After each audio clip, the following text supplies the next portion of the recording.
Kasunod nga po mga idol ng pagkakaroon ni AJ Daybansa ng napakagandang performance sa ginaganap ngayong Summer League, maraming ang mga fans at analyst ang naniniwala na kakayanin talaga nitong makasabay, matulungan agad sina Trae Young at Anthony Davis sa Washington Wizards. Though nag-i-struggle ito sa kanyang 3-point shooting, hindi para naman natin maikakaila na malaki ang maitutulong niya sa depensa ng team. Bukod dyan, isa rin naman itong slasher type na player na hindi nagdadalawang isip sumalaksak sa ilalim ng basket. Kaya bagay nga talaga siyang kasama ni na Trae Young at Anthony Davis. Dahil dyan, malinaw na mukhang kakayanin talagang pumalag ng Washington Wizards at mag-compete sa Eastern Conference at isa sila ngayon sa mga kupunan na maituturing na title contender. Kailangan lamang ng team siguraduhin nga healthy ang mga key player upang kayanin nilang talunin ng ilan sa pinakamalalakas na koponan o contender next season.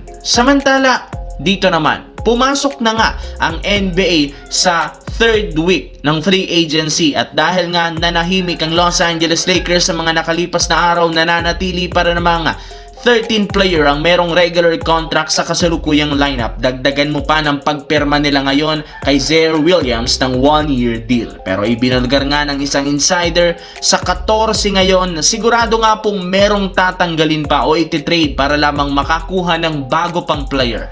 Sa madaling salita, hindi pa tapos si Rob Pelinka sa paggawa ng trade.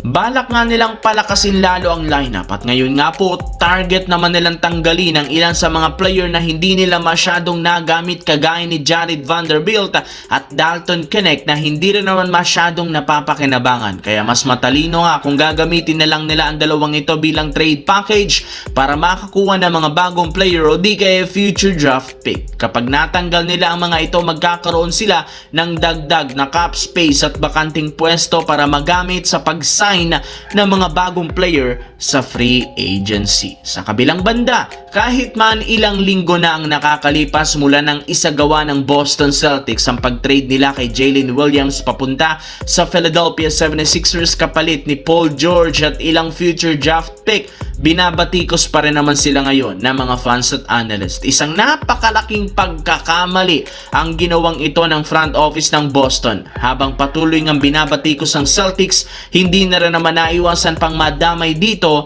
at ma-disrespect si Paul George. At isa sa mga gumawa niya ng dating NBA superstar na si Charles Barkley matapos nitong sabihin na ang pagkuha nga daw ng Boston kay George isa sa mga worst trade sa NBA history. Hindi nga niya akalain na gagawin ito ng Celtics, gayong kung titignan natin na napakalayo nga daw ng agwat ni Jaylen Brown kay Paul George. Kung si Brown kagagaling pa lang sa MVP season, si Paul George naman laos na.